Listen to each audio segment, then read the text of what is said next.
You're listening to Bigfoot Society, and I'm Jeremiah Byron. Tonight's story doesn't come from a camper or a weekend hiker. It's from a mother, a quiet woman living on a ranch in North Texas, just miles from the Red River. But something else lives there too. Creatures that mimic voices, something that pulled the heads off of her goats, and something that knew exactly which roosters she didn't want and killed only them. This isn't folklore, it's not secondhand. It's a first-hand account from someone who's seen the unexplainable over and over again. This is the story of Deborah and what's been watching her from the woods. So stay with us. All right, Bigfoot Society, I've got the privilege of talking to Deborah today. Deborah's an individual that is a listener of the show and reached out to me about some interesting things that her family has experienced over the years. So thankfully, she was able to come on the show and share those.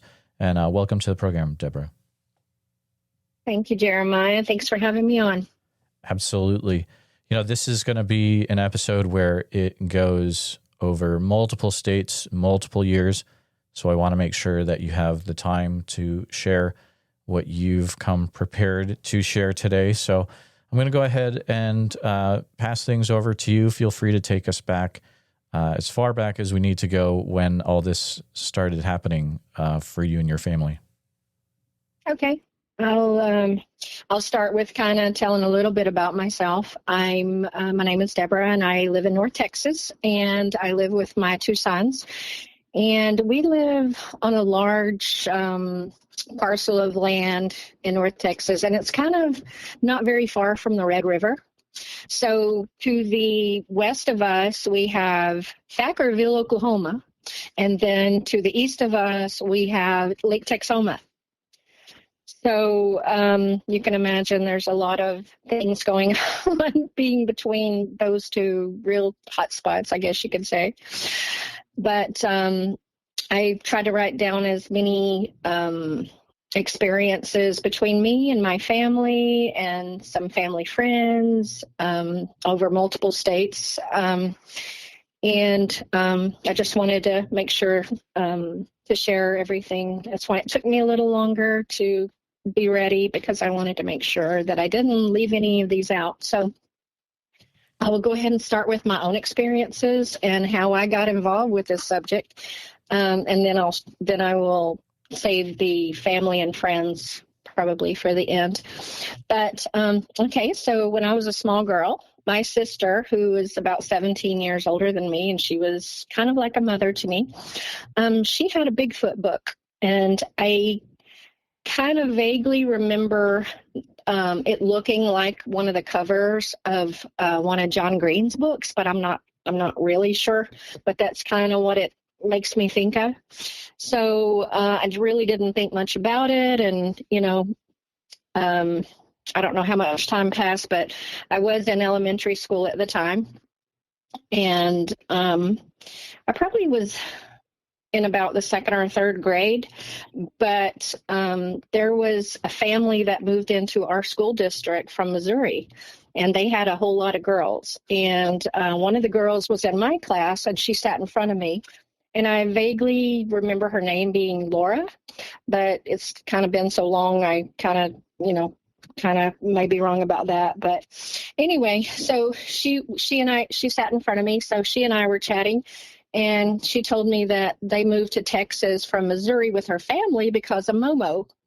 And I had no idea what a Momo was. So I asked her, what's a Momo? She tells me it was a big hairy monster, and that she said it started coming into their area, and that one day while they were at school in their class, Momo had walked across the lawn of the school carrying a dog under its arm. And so it kind of reminded me of the book that my sister had, because I couldn't, as a little kid, I really couldn't put it all in perspective. So anyway, apparently it was frightening enough for that family that they moved all the way to Texas. So anyway, that was kind of my first experience. But there were other things that happened, like when I was married, probably around 1990. I lived in East Texas with my husband and my two sons, and in a little city called Wolf City. And so my husband commuted about 2 hours to Dallas every day. So the kids and I would be out in the country kind of all by ourselves. And, you know, it was just, I never liked living there, and I never really felt safe there.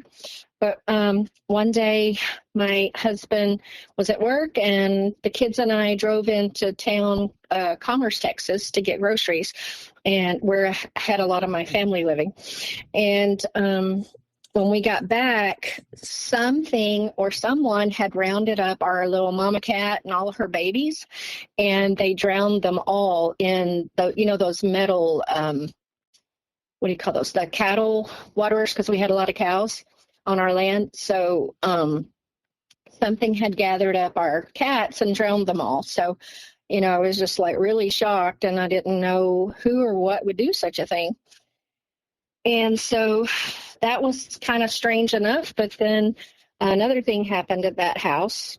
I had 14 Nubian goats, and I had one of those was like a real stout, tough little buck, you know, the male goat. And I had 4 nannies, and all the rest of them were babies. And I would get up and I would go out and I would milk the nannies every morning, and then again every night. And so one morning I got up and I went out with my little milking bucket. And if you walk around behind the barn, there's like a gate and a long fence to get into the pasture where the back of the barn door was. So when I came around the corner to the back of the barn, I noticed the barn door was open. And that really surprised me, because I would have expected to see all my goats, you know, kind of out in the pasture. If the door is open, why wouldn't they go out and eat grass and stuff, right?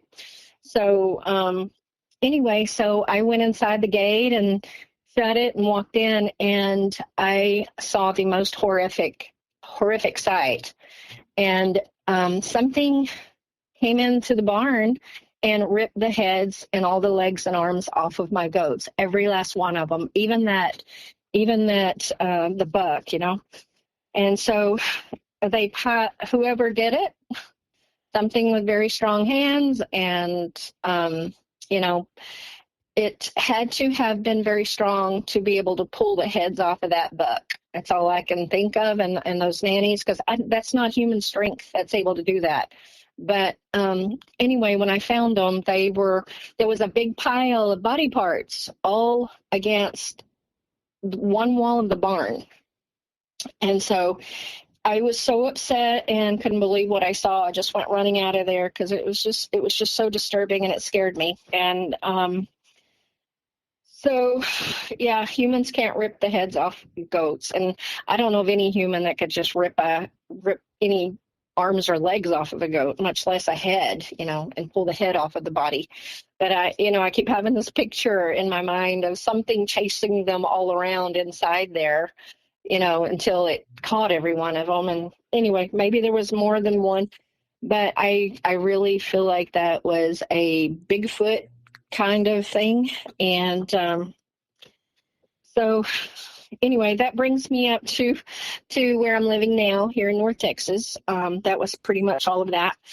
And that happened at that particular house. So my son purchased like this large parcel of land, and he built this home, and we all kind of moved in, and we're all kind of like ranch hands, and we're all kind of taking care of everything. And so before we built the house, we had like, while they were getting the ground ready and the pad ready to build the house and pour concrete and do all the framing and all that kind of stuff, we had already built a chicken coop, and we already had all of our chickens. My son and I would drive in from the city. It was about an hour away, but we would drive in from the city, and we would, you know, bring up our table scraps and all of our feed, and we would just feed them when we got here. And so one day, my younger son and I, we were standing in the chicken run where they get out and run around, and we were standing there, and we were I had bought a straight run of baby chicks, so they weren't sexed, so we didn't know which ones were, you know, we didn't know how many hens we'd have or how many roosters we would have out of the batch. So anyway, so we ended up probably with about half and half. So we had probably about a dozen roosters that we had fed them and raised them and from chicks. And so we didn't know if we were going to, harvest them or sell them or, what to do with them. So we were picking out which ones we wanted to keep and which ones we wanted to get rid of that we didn't want. And all of a sudden, something out of the woods with this, it's kind of like a male voice, but it was like a very deep, heavy male voice. And it yelled, get it, out of the forest. And I looked at my son, who was mid-sentence, and he looks at me. I said, did you just hear that? And he goes, of course I just heard that. And I said, well, what did you hear? And he said, I heard something out in the woods yelling, get it. And I said, yeah, that's what I heard too. But the weird thing about it, Jeremiah, is it sounded like something imitating a bird. And it wasn't really a bird. It was something imitating a bird. And so let me check my notes because I didn't want to leave anything out. So anyway, the next day, my son, I had something I had to do in town. So my son said, no problem. I'll go up by myself. And so he came up to the ranch and was going to feed the chickens on his own. And the next thing you know, he calls me up on the phone and he says, Mom, you remember we were talking about those roosters yesterday, the ones we wanted to keep and the ones we wanted to get rid of? And I said, yeah. Why? And he said, because the ones we said we didn't want, he said, they're all dead. He said, they all have their necks broke. He said, none of them have been eaten. He said, but the ones that we said we wanted, he said, they're all still alive. And he goes, Mom, I'm really freaked out. And I was like, oh my gosh, I'm freaked out too. And so we figured that whatever was in the forest was intelligent. It knew what we were saying. It paid attention to every decision we made about roosters. And it was just such a bizarre, disturbing thing. We didn't really know what to make of it, and we weren't thinking Bigfoot at that time, So there was another time that so that was kind of the last of what happened with that. We didn't have any more episodes with anything killing our chickens, except for just like, owls and hawks and things like that. But so there was another time that I was on the side-by-side and I was just finishing up my feeding and I was about to crank up the side-by-side when I saw something kind of move over to the right from where I was parked. And I looked over and I saw some kind of being, I'll call it a being, and it was sitting like next to an oak tree, and it was sitting on its butt, but it had its arms like straight out in front of it, like a cat would sit, kind of like the way a cat would perch, like it sits on. And I don't know, I guess dogs do that too. But the face on this thing, it looked like, the only thing I can think of is like one of those mandrill looking apes. And it had like the front of its face was like black or really dark brown or black down the nose, but the cheeks were kind of like a beige, not really tan, but more of like a beige color on the cheeks. And I absolutely froze and I jerked my head back over to the left and I closed my eyes and I was like, oh my gosh, is that what I saw? Is that what I saw? And people always say, you don't look at them. You don't look them in the eyes and stuff. That's what I've heard over the years. I don't know if it's true or not, but I took my thumb and my finger. I don't know why I did this, but I was like thinking that if I put my thumb and my finger together, I could make like a little peephole basically. And so I looked back over there and it was still sitting there and I got a good look at it. And, I was just like frozen. It just felt like it was just like looking into my soul. And I was I was absolutely petrified. So I decided to try to crank up the side by side and get back to the house. I really expected this thing to start following me and chasing me. And it was only 50 foot away. I got a really good look at it. So I just felt like, prey sitting there. So, or like a intimidated little child, something is making you frightened and you start to squirm and all of that kind of stuff. So anyway, that was truly a life flash before my eyes moment. I've never felt anything like that. All of my other encounters have been a little bit more of a distance, but this one has absolutely been the worst. Well, there's another one that's kind of similar, but I'll tell you about that one in a minute. Deborah, sorry, real quick. Yeah. While we're here, I want to clarify something. So is this also in the Thackerville Red River area? Yes, on our ranch. That's we're about 15 minutes from Thackerville as the crow flies. Gotcha. And this happened how long ago approximately? It was probably about 3 years ago. Oh, wow. Okay. All right. Thank you.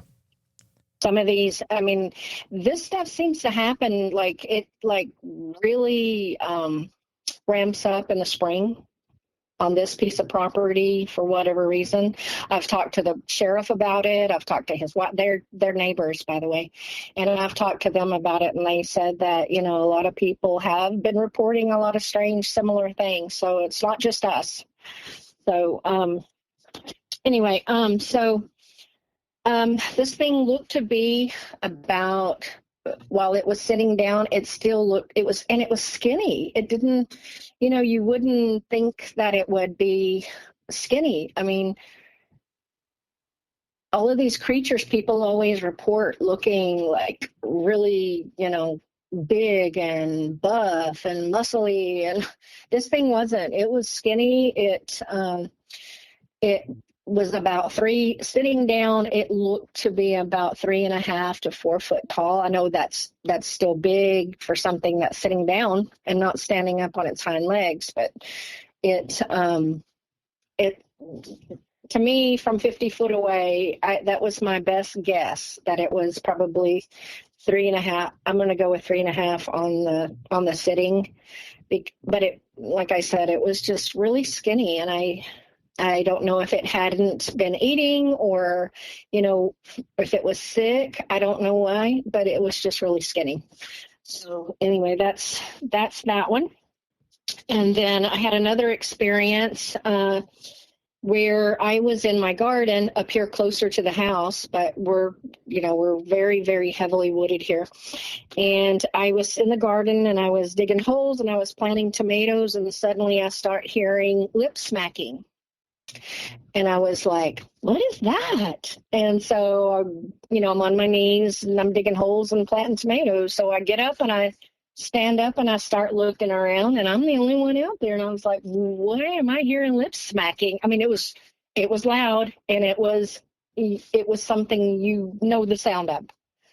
So, I was like, well, maybe it's my imagination. So I get back down on the ground and I start digging holes again, and I start planting tomatoes again. And a couple of minutes later, I hear lip smacking again. And I was like, what the heck?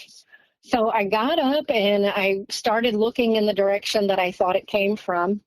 And I could see something short, kind of 3 or 4 foot tall in the distance on the right side of an oak tree. So I got my camera out and I was like, I can't see that far and I don't know what it is. So I think I sent you the video of where I actually recorded it, because I was just trying to zoom in to see what it is I was seeing. And I think there's a still shot of it too.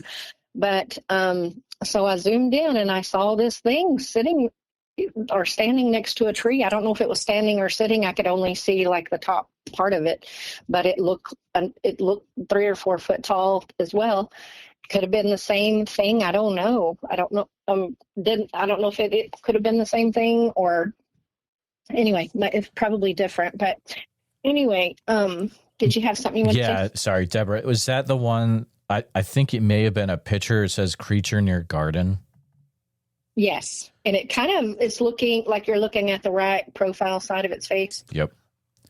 Yeah, no, Yeah. that And looks like something there. It's wild. yeah. Yeah. Some people say it looks like a white bear. And I have some friends in Georgia who I've known for years, and they seem to think that it was a dog man, but doesn't look like the average dog man in my mind. So I still don't know. And if you want to give your opinion of what you think it looks like, that'd be great. So Mhm. yeah, I don't want to rabbit trail too much. I'm going to really try not to. The area that you're in, Thackerville, Red River, is absolutely wild. There's a lot of activity in there, a ton of it, regarding Bigfoot and Dogman. So it could, I'm thinking, the way it looks like, I'm thinking more like Bigfoot, but like it could easily be either. Have you heard of an area near you called Purgatory? No. Okay. I'm kind of midway between Thackerville and Lake Texoma. And, there's a lot of stuff that goes on at Texoma. Yeah, absolutely. I mean, Lake Texoma, there's some, everything from Bigfoot to Dogman to pale crawlers to a lot of weird stuff. But if you're over by Thackerville and Red River on the west side of the Red River, so between the main highway and the Red River, there's an area called Purgatory there. And it has some really, really aggressive, probably the most aggressive I've ever heard Bigfoot encounters. Like if you start looking up Bigfoot in Purgatory in Oklahoma, it's going to blow your mind. Yeah. But also in that WMA north of you guys, there have been tigers reported because, you've got a few big cat rescues where they've let the cats go. So there are actually tigers that are seen in that area as well, allegedly. I'm going to throw that allegedly in there. That would be like right near they could like come right down the river and come right up the other side and be right in Texas. Yes, ma'am. Yep. Wow. So he's strong things for all of that, right? Yeah. So anything you say, I'm saying, yeah, it's absolutely bonkers. So there you go. Yeah. Okay, so, even before we had anything here at all, we used to come up and kind of work on the land. Like my sons would they would have their excavators and their skid steers and stuff, and they'd be tearing out trees and making getting everything ready. And sometimes I would come up here by myself, like I would have to meet a contractor or something while my sons were at work. And I would be like walking along. I would be growled at. I would be whooped at. I have been screamed at. All kinds of stuff has happened to me here on this land. And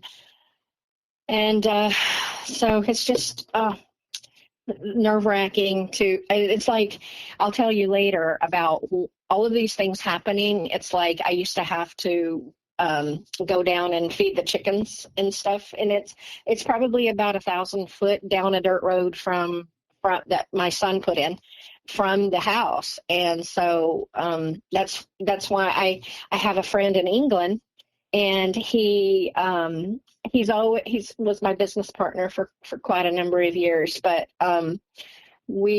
he is such a good guy. He always goes with me down there to feed, and so it's just so nerve-wracking to go down there by myself after the things that I've seen. So I'll touch on those. Those will be coming up. I'm sorry, I have 9 pages of notes that I wrote for this call because I didn't want to leave anything out. So, okay, you're getting all of it. Everything I've ever experienced, everything anybody in my family has ever experienced, my sons, you name it. Okay, so, all right, so the next one, okay, so I told you that one, and there was another time my son, when we were up here clearing trees, and my son was in the excavator, and I was sitting in what do you call that, in the side by side, and I was just like watching him work because I just like watching them tear out trees and stuff.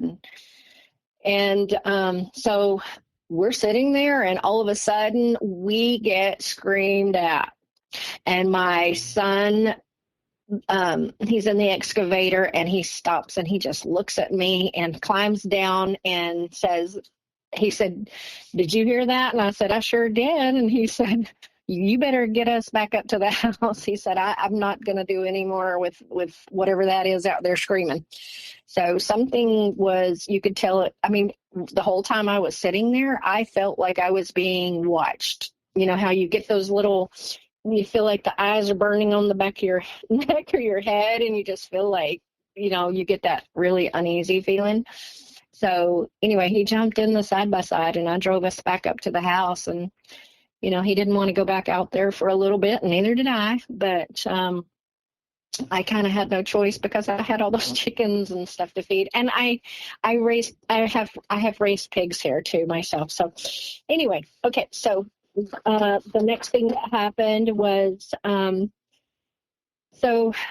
sent you a video of a thing that happened with this. I think it was like a 300 foot roll of twine that I got at Home Depot to trellis up my tomatoes. And so I was working, doing that, and got up the next morning. My son didn't have time to help me, and I was going to try to do it myself. And everybody's busy with their own projects, so I was trying to do it myself, and didn't do very good at it. Trust me.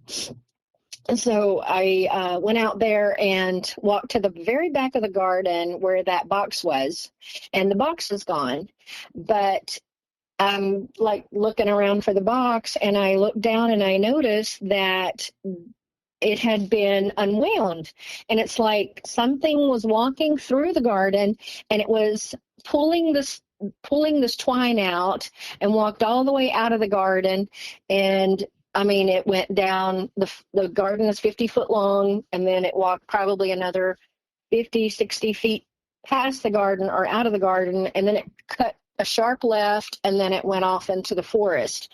And so I made that video because I thought that was just the strangest thing. And I went in the house and I got my younger son, and I was like, "Could you come out here and let me show you something real quick?" So I showed it to him, and he's like, "Well, where does it go?" And I said, "It goes off out there into the forest." And I said, "It's just too heavy in there, and there's a lot of briars and stuff." And I said, "I just don't want to go in after it." And so he goes, "Okay, well, I guess I'll go in and get it for you." So he goes in there, and he finds that it goes up over some tall limbs in the trees, and then it comes back down, and it goes over some low trees, tree limbs, and then under that, and then up again, and then it goes like, I think it started weaving around some trees. And my son brings it all to me back, and he goes, "You're not going to believe this." And I said, "What? What happened?" He goes, "It goes up over some limbs and down under some limbs." And he said, "Then it weaves around some trees." So anyway, he went in and got it, and it was just like, he's like, I don't know what does that." And I said, "I don't either." And I said, a raccoon or maybe a coyote or something picked the box up and took it out of there. I said, "But that wouldn't explain why I have all of these 4 foot tall trellises. Like I had some sitting there for cucumbers. And so the twine goes up over like 2 or 3 of these 4 foot trellises where I had cucumbers growing. And then it goes out into the thing." So that to me kind of tells me that something with hands did that, and it put it up over those trellises and took it out into the forest, So that was another strange thing that happened here that we just really couldn't explain.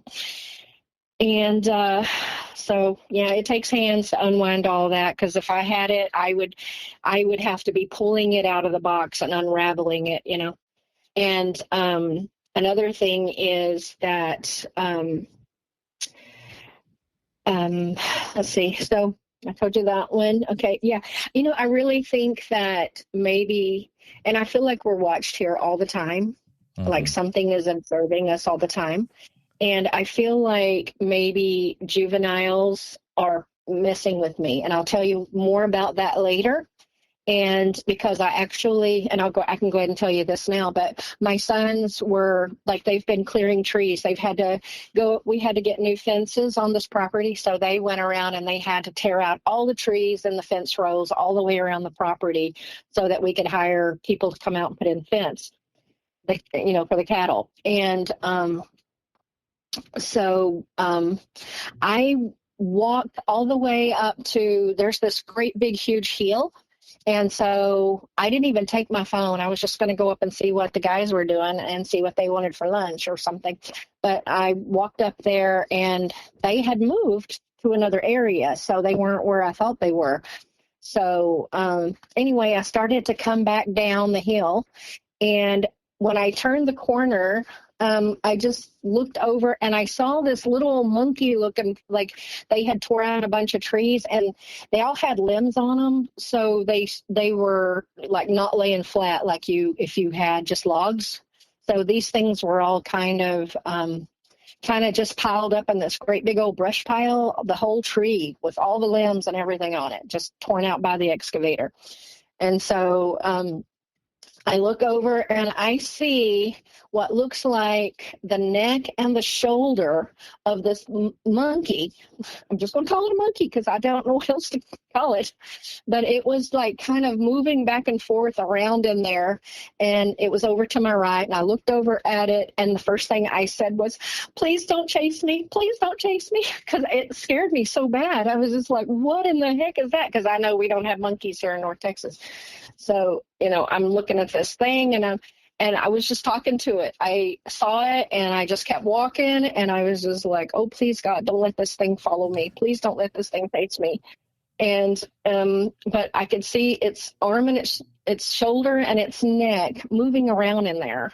And it had kind of a light gray kind of skin, but it had it had like dark hair, if that makes any sense. It was kind of like a slate gray looking skin with dark hair. Could you get a feel for how big it was at all? I would guess it was probably about maybe 3 foot tall. Weird. Really weird. It really wasn't that big. And that's why I'll go ahead, since we're going ahead and talking about that another time, and it's not in the chronological order that I have my notes in, but I just want to add that I drag a water hose all around because I've planted an orchard, and my orchard is kind of like all around the house of all of the fruit trees and everything. So one day I went outside and I was dragging the water hose up and I was gonna, start watering all the trees, and I kind of looked down and I saw these little kid footprints, barefoot footprints.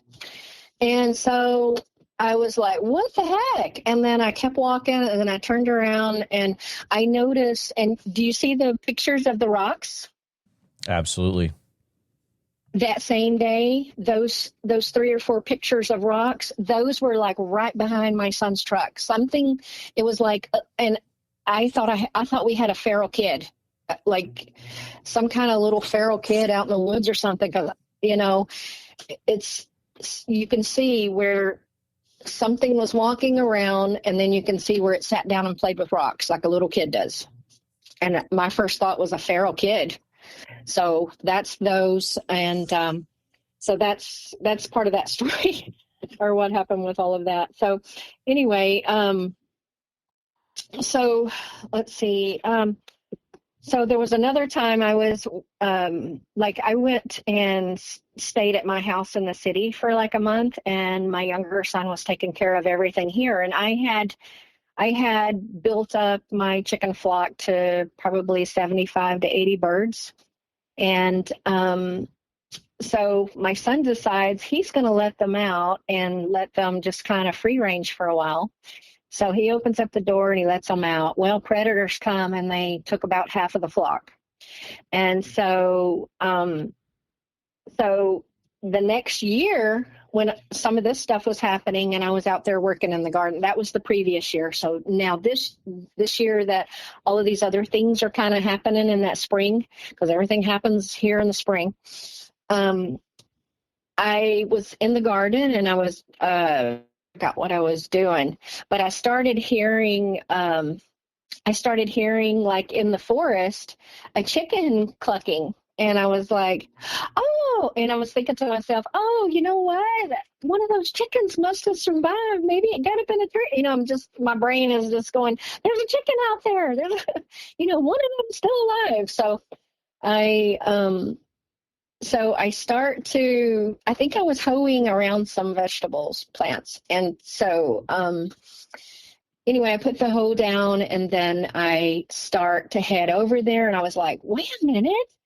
We have too many predators. There is no, and then I had this feeling in the pit of my stomach that told me that something was baiting me and luring me out of the garden. I knew it. I just knew it. And I just had this shocking realization that I was fixing to disappear. So I ran in the house.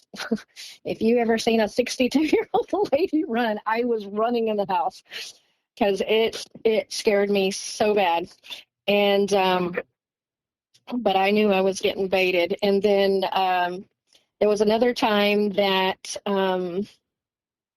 let's see, I think I told you that one. And so there was another time that my son and I were down at the chicken coop in the side-by-side, and he was driving. And so we were driving back up to the house, and we have kind of our road is kind of like a horseshoe. So he was, like from the chicken coop to the house is kind of like the road is like a horseshoe.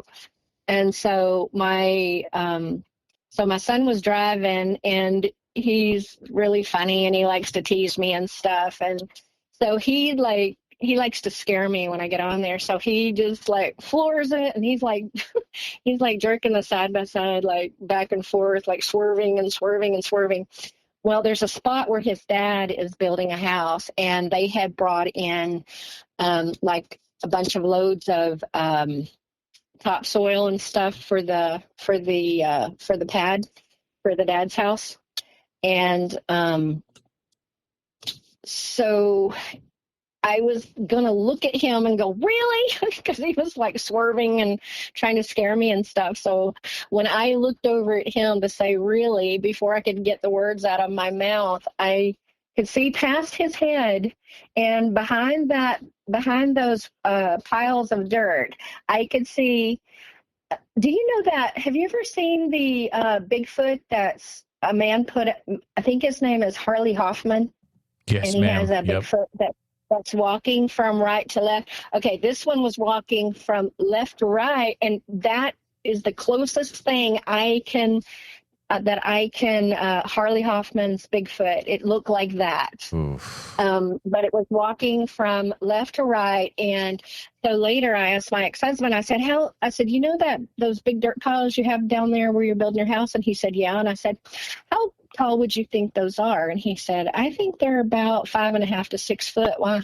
And I said, I just wondered. And so because I could see like probably shoulder, neck, and head walking to the right, I figured that it was probably at least 7 to 8 foot tall.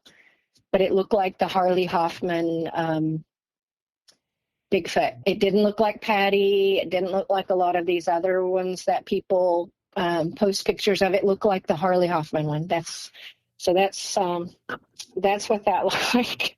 So also, let's see. So as I was, I think I mentioned to you that I sleep with my windows open year round because the air conditioner freezes me in the summer and the heat burns me out in the winter. So even with my vents closed, I have to sleep with my windows open. So, so one night I was laying here and I got woke up by something in the driveway, and it was this deep male kind of voice, and it was going, ho wee, and it was like saying that. And I don't know if it was saying hurry or hoey, but I could hear this thing saying hoey, and I jumped up and I ran across the room, and I was like looking outside, and of course it's pitch black and I can't see a darn thing. And so, I was like, oh my gosh, that is just crazy. And then probably, I don't know, 2 or 3 weeks, maybe 4 weeks after that, I was in bed, and then I got woke up by something saying, it was like a female voice, and it was going, and this is exactly what it said. It said, "Popone, popone, popone," like you would tell a little kid, come on, like a kid that's like kind of stopping to look at something, and you're trying to hurry up and do something or go somewhere or whatever, and the kid's not paying attention. It sounded like she was telling this kid, come on, but she was actually saying, popone, popone. And that was like a really, really, really weird thing. I got up, ran across the room again. And of course, we have all of our trucks in the driveway. So in being pitch black and everything, there's quite a bit of cover for something to hide, And one night I was just sitting here at my desk, and I heard something go, who, meow. And I thought, these are just the craziest things. And it's like some of the stuff I hear, it absolutely blows my mind. So when you hear that, is it like something is, what's the voice of what's doing like the meow and that you're hearing? It's the who meow sounds like a human trying to imitate an owl. Okay. But at the end it says, and I only heard that one time, but at the end it says meow. It says who, meow. Oh my goodness, this is wild. How recent is all this happening? Let's see, the male and the female, the male that was saying ho-wee, yeah, and the female that was saying popone, popone, that was probably 2, maybe 3 years ago. Okay. And the owl sound was probably 2 weeks ago. Oh wow. And so you have full-size adults on this property, not just juveniles, it sounds like. Right. Oh, wow. Okay. All right. Yeah, and there's times I sit on the porch. I'm just one of those kids, you can't get them in the house, I know I'm not a kid at 62, but I'm just... You still can be. You still can be. All my life, I've been one of those people that I love being outside. I love being outside. I will garden. I will do anything outside. I just want to be outside all day. And so I'll go out and I'll sit on the porch during the day and just enjoy the birds and the everything. I just love being outside. And sometimes I can hear like to the south of the porch, I can hear like whistling. And it's not, it's almost like a tune, but no tune that I know.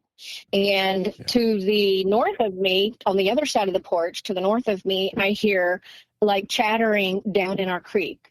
And when I jump up and I grab my camera and I run to the end of the porch and I turn it on, I don't hear anything else. And it's like I wait and I wait and I wait and I don't catch anything else. It's just sometimes there's just something that just happens that you just, you don't have time, you don't know it's coming, so you don't have time to turn on your camera, you don't have time to record it, some of that kind of stuff. But and then there was one time I was walking down to feed the chickens. I think the side-by-side was getting worked on, and I wasn't able to drive it. So I was walking down there, and when I got to the part where, and this is about the same place where I recorded all that rock clacking, there was, and I'll tell you about that in a minute if we have time. And so anyway, I got down there and I had a telepathic mind speak kind of message that said, look up in the trees. And I was like, what trees? And, because we're surrounded by trees. And I didn't know I didn't know what it meant. I didn't know why. Something told me to look up in the trees, and it was a very, very clear voice, and it was a male voice.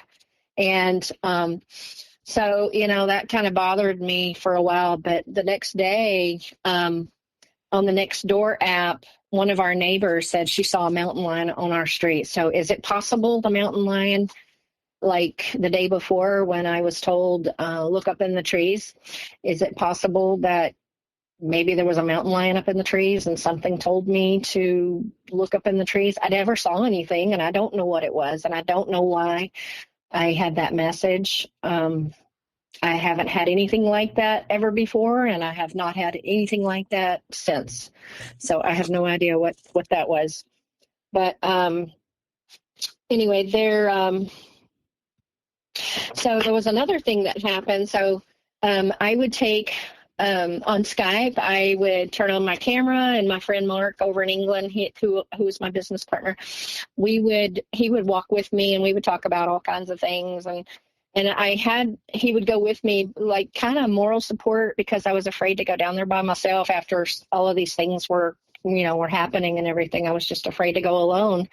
But I didn't take a weapon. I didn't, it was just praying everything was okay. And I was actually saying down there when I would get there, I'm only here to feed my chickens. I don't want any problems. If you please leave me alone and don't bother me, I won't bother you. I just want to feed my chickens and go home. I used to have to say that all the time. And so anyway, Mark would go with me, and I had these blue water barrels, and I would prop my cell phone up on there where he had a clear view of me while I'm feeding the chickens and stuff and getting their water. And there was so I did all of that, did all the feeding, did all the watering, and then I went around to get my phone back, and my friend Mark goes, "Who was that guy?" And I was like, "What guy?" And he goes, "You didn't see that guy standing over there looking at your little pigs?" And I said, "No, what guy?" And he goes, "Well, he had gray hair, and it was kind of fuzzy around his neck, and he had it was kind of fuzzy. His hair was flat on the top, like he had been wearing like a baseball cap or something. And it, like, he took it off, and then he had the kind of the flat hair on the top, and it was kind of fluffy around the bottoms. And he told me everything the guy was wearing. And the guy was just like really interested in the pigs, those two little pigs, the little baby pigs. And he was just standing there staring at them. And I just got the creepiest feeling. And so I got back up to the house as fast as I could. And then that night, my ex-husband comes home, and he comes through the gate, and he said, who left that watermelon at the front gate? And I said, "I don't know. What watermelon?" I said, "I haven't seen a watermelon there." He goes, I said, "Mark saw a guy down at the coop while I was feeding the pigs and chickens." And I said, "But I don't know anything about he goes, "Well, somebody now knows we have pigs here." He said, because they brought a watermelon and they put it at the front gate for us to feed the pigs, obviously. And I was like, "I don't know." So I went down the next morning, I get up, I go and I look at it, and my ex-husband had moved it out of the way over to the side of the gate so that it wouldn't, he wouldn't run over it with the truck and make a mess. And so, and I had a trail cam down there, by the way, too, which didn't pick up anybody putting it there at the front gate. And the next night, I had the trail cam on, going so that I could see, more about the watermelon. But anyway, from the hours of 10 p.m. till 1 a.m., it doesn't record anything. But by the morning, the watermelon is gone. So something with hands probably walked over there and picked up that whole, it was one of those long watermelons. So it picked up that half a watermelon. It was, somebody had ate it apparently, and then it was gone. And my trail cam did not record for 3 hours. I mean, it catches every car going by, and my son, ever since a lot of this stuff has happened, my son has covered this place with those little cameras that you can just record all kinds of stuff. It's not trail cam stuff. It's like the real cameras. Okay. So we have those all over the place. We have them on the chicken coops. We have 2 on the chicken coops on different sides. We have them on the ponds. We have them at our garage, on our front porch, at our gate. I mean, we've really, really put a lot of cameras up. And so, anyway. Sorry, real quick. Did Mark say if what he saw was wearing clothes or not? Yep, he said the guy was wearing like a pair of khaki colored pants and a blue like a blue windbreaker. This is weird. Okay. Yeah, and then it's like suddenly a watermelon appears out of nowhere at the front gate because somebody knows now that we have little pigs that we're raising. And so that was just, another one of those really, really, really weird things. And there was another time my son was, sometimes he sits on the front porch and he plays guitar and stuff at night in the dark. He just likes that for some reason, but it's real relaxing. But so one night he was going to pee off the front porch, and our garage is like around the corner. And so there he saw a black figure walking up from our drive. What do you call it? Where you park the parking concrete part. What do you call that? It's a carport. It's not a carport. No. Yeah, but it's just the concrete slab. Okay. So where the trucks park. Anyway, next to that, there's probably like a hill that's 3 or 4 foot tall that we have some trees on for like landscaping kind of stuff. And so he looked over and he saw a black figure walking up that little hill over here by the garage. And so he was like freaked out, and he's had like lots of experiences too. Like he will go out and he'll start the smoker, and he will get up to every 2 hours all night long, and he'll start what do you call it, like turning like a brisket or something, like every 2 hours all night long to cook it. And he's been outside and he's heard things out in the woods go, help me, help me, help me. He's had some really weird things happening to him too. So, but let's see. Another time when we first moved into the house, I had my little dog here, and I was taking him out one last time out in the dark before, we go to bed. And all of a sudden, this great big huge oak tree in the front yard just starts violently thrashing, and it is just going crazy. And it was loud, and it was just violently thrashing. And me and that dog, I was stepping on that dog trying to get in the house and trying to get the door open, and just, I thought we were goners, me and my dog. But anyway, we never saw what it was because it was just kind of pitch black outside. But it was another really scary thing. There was another time when Mark was with me on the phone when I was feeding, and I just opened up the run on the opened up the door or the gate on the chicken run, and I glanced up, and probably I would say 150 to 200 feet from me, there was this big, tall being, and we looked at each other. And it looked at me, and I looked at it, and suddenly it did this big swan dive right behind a big pile of brush.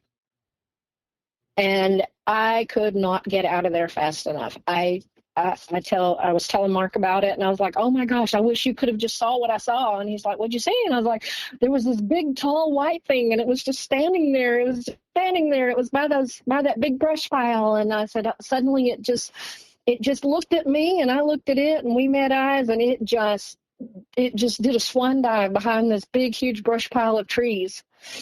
And that was another one that was just really, really scary. And so other than I've recorded rock clacking.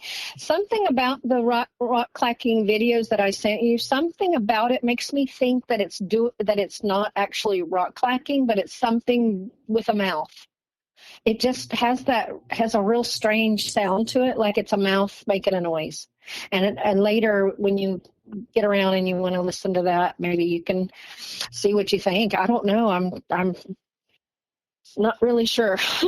Yeah, I listened to it earlier, and it almost, what I got from it was, it was almost like,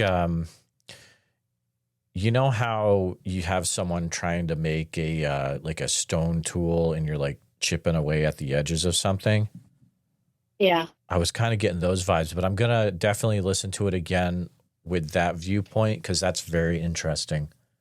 Yeah, it could be something with a mouth, or it's the rock clacking. And we have some really big, huge rocks over. You can kind of see some of them along the front of the road, like where I stopped. I would turn left and go down to feed the chickens, but that was kind of the T in the road where I just kind of, stopped, and I was like, what the heck is that? So, anyway, I already told you about those little kid footprints. Oh, and one day I came out the garage door, and I looked over to my left, and I saw this big fat black thing running on all fours. And it's like I thought I was looking at a bear. Like, my brain goes, is that a bear? And so we don't have bear in this area. And can they come across the river from Oklahoma? Sure. But it's like but it's not reported here like it is down at Lake Texoma. Right. So, cause they have them down there. We don't usually have them here, but I really don't know what it was. I know it wasn't a pig or a wild hog, cause, it just didn't look like a hog. I've seen hogs, and I've seen bear, but looking back and thinking about it, I really don't even think it was a bear. So whatever it was, I really don't know. I just know it was big, and it was fat, and it was running on all fours. So not a bear, not a pig. Do you have neighbors do you even have neighbors close to this property, or are you guys pretty far out there? We have down our street, we have the sheriff and his wife, and then we have a few other people. They're kind of like 20, 30, 50, 100 acre, ranches.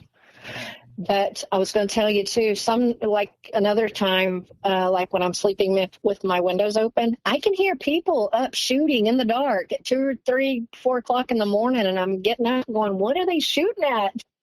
Cause it's pretty loud, and I hear people, shooting, and I have no idea what they're shooting at. And that, I hear all kinds of crazy noises out there, and I never know what they are. I don't know if, I have a friend down in San Antonio, and I sent him some of my audios that I have, and he goes, you got a hyena. And I was like, I don't think so. And he goes, that is a hyena. He goes, I'm telling you, I've seen them down here in San Antonio, and I've recorded hyenas down here. He said, even the people that own this 100 acres that I live on, he says they've seen hyena down here. And I was like, oh my gosh, I never thought of it being a hyena. And he goes, that's a hyena. I'm telling you, it's a hyena. Just wanted to take a minute to say thank you truly for listening to this episode of the Bigfoot Society podcast. Deborah's story isn't just spooky, it's haunting, not because of what she saw, but because of what saw her again and again. So huge thanks to Deborah for her courage in sharing these deeply personal and intense experiences from the Red River region of Texas. If you enjoyed this episode, please hit subscribe to our channel on YouTube and turn on notifications so you never miss an encounter, and share this one with someone who needs to hear it. If you're listening on Apple or Spotify, a quick follow or rating goes a long way. If you or someone you know has had a Bigfoot encounter, especially in North Texas or Southern Oklahoma, I'd love to hear from you.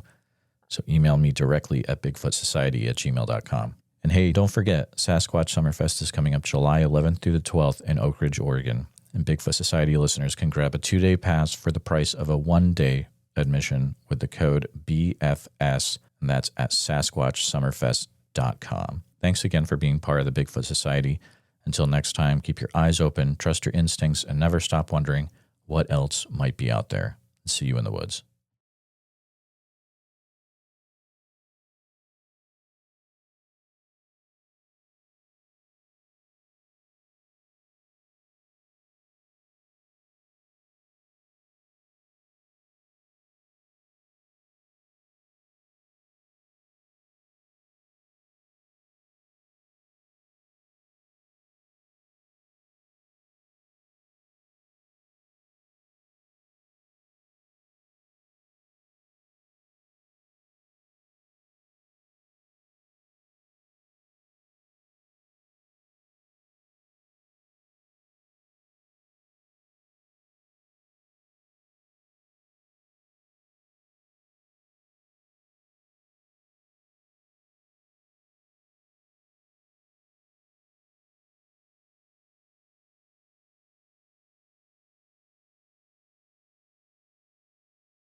Okay, so I was down here in the garden and I had this twine and it was on a big roll and I was trying to trellis up these tomatoes, which I never got around to because it takes 2 people. And so I came out this morning and the twine is on this row and it goes all the way out of the garden, like somebody with hands picked up the roll and they take it all the way out of the garden and they take it around here and they take it probably, I would say, 100 feet out of the garden.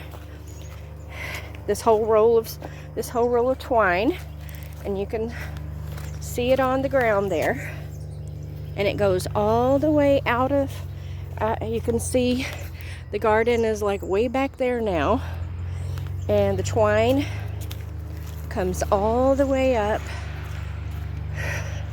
all the way out to here. It's just all this twine, and then it gets up here and the whole roll goes out into the forest. Okay, I'll show you. There's a tree we took down, and then it goes out here, and then it goes around this little dead twig, and then it goes over here and around this tree and all the way. You can see the twine there. It goes all the way out into the woods, and I can't even see where it's gone to. Like, it is so far off into the woods. I can't even, and it's so heavily wooded in there. I can't even go in there after it. So I don't know how it got there. So whoever did it, they unraveled the entire thing. It was one of those, it was in like a ball shaped kind, and it pulls out of the center to unwind it, and this is what we have left. How weird is that?